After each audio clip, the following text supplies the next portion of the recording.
आज मैं आपको शनि के बुरे प्रभाव से रक्षा कैसे करें इसकी जानकारी दूंगा। मैं आपको इस संबंध में कोई जानकारी दूं, पहले बताना चाहूँगा कि शनि महाराज या शनि ग्रह किन स्थितियों में बुरे फल एक जातक, एक व्यक्ति को देते हैं। ध्यान रहे, सबसे पहली बात कि जब व्यक्ति की कुंडली में शनि ग्रह बुरी जगह है, बुरे घर में, बुरे हाउस में बैठे हो, बुरे ग्रहों के साथ बैठे हो, उनकी पूर्ण दृष्टि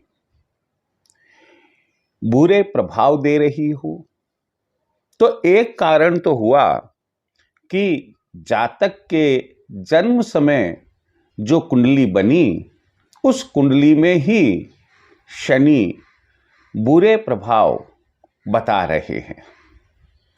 दूसरी बात है कि जब किसी व्यक्ति को शनि की ढैया लगती है, साढ़े साती लगती है, मैं आपको बता दूं कि शनि की ढैया, शनि जब गोचर करते हैं, जिस राशि में गोचर कर रहे हैं, वहां से चौथी और आठवीं राशि में उनकी ढैया होती है और उसके ठीक पहले और ठीक बाद वाले घरों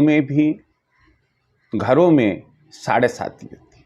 जिसमें वे बैठे हैं उसमें भी साढ़े साती होती है। यदि मान लो हम यह समझ ले कि यदि एक जातक की लग्न कुंडली में मेष लग्न है और शनि वहां बैठे हुए हैं, तो जब शनि गोचर में मेष राशि में आएंगे तो मेष राशि में साढ़े साती रहेगी, लेकिन उसके पहले वाली राशि यानी कि मीन राशि और उसके बाद वाली राशि यानी वृष राशि, इनमें भी साढ़े साती रहेगी। साढ़े साती का जो प्रारंभ है वह मीन राशि से ही हो जाएगा और एक राशि में शनि महाराज 2.5 साल, 2 सही 1/2 वर्ष रहते हैं, इसलिए मीन के 2.5 साल, मेष के 2.5 साल और वृष के 2.5 साल साढ़े साती के कुल होंगे।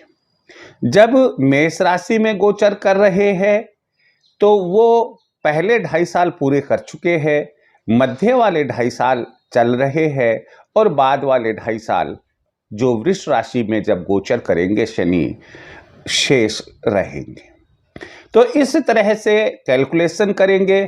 चूंकि गोचर मेष राशि में है तो चौथी राशि कर्क राशि हुई, तो कर्क राशि वाले जो जातक है उन पर ढैया रहेगी। 8वीं राशि वृश्चिक राशि हुई तो मेष राशि में यदि शनि है, गोचर कर रहे हैं, तो 8वीं राशि यानी कि वृश्चिक राशि में ढैया रहेगी। मान्यता है कि ढैया और साढ़े साती में शनि महाराज चूंकि न्याय के देवता है इसलिए और दंडाधिकारी भी है, इसलिए वे जातक को पूरा न्याय, अगर उनने गलत काम किए हैं तो वैसा, और अगर सही काम किए हैं तो वैसा न्याय देकर जाते हैं। यदि गलत काम किए हैं दंड देना, और यदि सही काम किए हैं तो उपहार स्वरूप उसे माला माल भी करके जाते हैं। शनि की दूसरी जो अन्य बुराई है वह यह है कि जब शनि की महादशा या अंतर्दशा जातक या व्यक्ति की लग्न कुंडली के अनुसार बनती है, आती है, तो ऐसी स्थिति में शनि की महादशा जब से शुरू होती है तब से लेकर शनि की महादशा समाप्त होती है, तब तक किसी न किसी रूप में कोई ना कोई पीड़ा जातक को बनी रहती है। लेकिन ऐसा नहीं है कि केवल पीड़ा ही पीड़ा देते हैं। शनि की महादशा में कई जातकों के साथ यह भी होता है कि बहुत समय ऐसे उनको अवसर मिलते हैं कि वे जमीन से आसमान की ऊंचाइयों तक उन्नति प्रगति कर लेते हैं। जिनके मकान नहीं होते हैं उनके मकान बन जाते हैं, जिनके ज़मीन नहीं होती है उनके ज़मीन बन जाती है, जिनके नौकरी नहीं होती है उनको नौकरी लग जाती है, और शिक्षा के क्षेत्र के अंदर भी वे कोई कमी नहीं छोड़ते हैं। अब हुआ ये कि यदि कुंडली में शनि खराब है, यदि जातक के ढैया या साढ़े साती लगी हुई है, यदि जातक की महादशा अंतर्दशा में शनि है, तो ऐसी स्थिति में इनके यदि कोई बुरे प्रभाव जातक पर पड़ रहे हैं, जातक महसूस करता है, व्यक्ति महसूस करता है, तो ऐसे में उसे क्या उपाय करने चाहिए। मैं आपको बता दूं कि दुनिया में शनि के बुरे प्रभाव से बचने के सैकड़ों उपाय बताए गए हैं, और आज तो स्थिति यह है वर्तमान में कि जन जन इससे वाकिफ हो गया है, अधिकांश उपायों से वाकिफ हो गया है। यहां मैं जो आपके साथ शेयर करने जा रहा हूं वह पेड़ पौधों से हम शनि के बुरे प्रभाव से अपनी रक्षा कैसे कर सकते हैं। मैं यहाँ कोई आपको बहुमूल्य रत्न या कोई अन्य पूजा पाठ देवी देवताओं की नहीं शेयर कर रहा हूँ, और ऐसी बात नहीं है कि बहुमूल्य रत्न या देवी देवताओं की पूजा पाठ से शनि के बुरे प्रभाव दूर नहीं होते हैं, दूर होते हैं। लेकिन मैं केवल और केवल एक ही पहलू ले रहा हूं, और वह पहलू है पेड़ पौधों से शनि के बुरे प्रभाव से एक व्यक्ति, एक जातक अपने आप को कैसे बचा सकता है, अपनी श्रम की रक्षा कैसे कर सकता है। इनमें सबसे पहला है पीपल वृक्ष। पीपल वृक्ष जो कि माना जाता है कि विश्व में एकमात्र ऐसा वृक्ष है जो दिन भर यानी कि पूरे 24 घंटे ऑक्सीजन ही देता है, जिसके तने से जड़ से लेकर और पत्ते पत्ते तक देवी देवताओं का वास होता है। यदि पीपल की पूजा एक व्यक्ति नियमित रूप से करता है तो यह मान्यता है कि शनि के बुरे प्रभाव उस पर आसानी से काम नहीं करेंगे, या शनि के बुरे प्रभाव उस पर लगेंगे ही नहीं। पूजा में आप क्या करेंगे? प्रातः काल आप सूर्य उदय के ठीक बाद में जल सींचेंगे, पीपल वृक्ष को जल सींचेंगे, पूरब मुखी होकर सींचेंगे, 9 परिक्रमा लगाएंगे। हर परिक्रमा में ओम नमो भगवते वासुदेवाय मंत्र का जप करेंगे। तो एक काम तो यह हुआ, और दूसरा काम है कि प्रत्येक शनिवार को साय समय इवनिंग आवर्स में सूर्यास्त के ठीक पहले आप सरसों के तेल का दीपक पश्चिम मुखी होकर लगाएंगे। 9 परिक्रमा लगाएंगे। प्रत्येक परिक्रमा में ओम नमो भगवते वासुदेवाय मंत्र का जप करेंगे। यहां एक चीज को आप अवश्य ध्यान में रखें कि जल चढ़ाना, जल सींचना और दीपक लगाना, ये दोनों कार्य सूर्य की साक्षी में ही होना चाहिए। कारण कि ऐसी मान्यता है कि लक्ष्मी जी की एक बहन जिसका नाम अलक्ष्मी या दरिद्रता है, जैसे ही सूर्य अस्त होते हैं और उसके बाद अगले दिन सूर्य उदय होने तक पीपल पर अपना वास करती है। यदि हम सूर्य की साक्षी में जल नहीं चढ़ाते हैं, दीपक नहीं लगाते हैं, बल्कि जब सूर्य नहीं है तब ये दोनों काम या दोनों में से कोई एक काम करते हैं, तो वह पूजा अलक्ष्मी की मानी जाएगी और अलक्ष्मी यानी कि दरिद्रता आपके घर वास करने लग जाएगी। तो जहां हम अच्छे के लिए जा रहे थे, पीपल वृक्ष की पूजा करने के लिए, अच्छा ना होकर हमारा बुरा हो गया और इस बात को कोई भी, आप भी नहीं जानते कि ये बुरा आपके साथ क्यों हो रहा है, बल्कि आप तो ये कहेंगे कि अमुक पंडित जी ने, अमुक ज्योतिषविद ने मुझे पीपल सींचने की बताई और जब से मैं पीपल सींच रही हूं या सींच रहा हूं, तब से मैं तो पहले जितना परेशान था उससे भी ज्यादा परेशान हो गया हूं। ये बीमारी आसानी से पकड़ में नहीं आती है। इसलिए ध्यान रहे कि पीपल को जल सींचना और सांझ समय जो सरसों के तेल का दीपक शनिवार को हम लगाते हैं, वह सूर्य की साक्षी में ही होना चाहिए। दूसरा जो वृक्ष में बताने जा रहा हूं, वह है शमी वृक्ष। यदि आप शमी वृक्ष अपने घर में लगाते हैं, गमले में दक्षिण दिशा में, अगर आपके घर में गार्डन की जगह है, गार्डन में दक्षिण दिशा में आप शमी वृक्ष लगाते हैं, उसकी पूजा अर्चना करते हैं और शनिवार की सायं सरसों के तेल का दीपक लगाते हैं, तो मान्यता है कि शमी वृक्ष जो व्यक्ति लगाता है, जो उसकी पूजा अर्चना करता है, उस पर और उस घर में शनि महाराज की अच्छी कृपा बनी रहती है। यदि उनके बुरे प्रभाव होते हैं, वे नष्ट होते हैं। शमी वृक्ष यह शनिवार को लगाना ज्यादा उत्तम रहता है।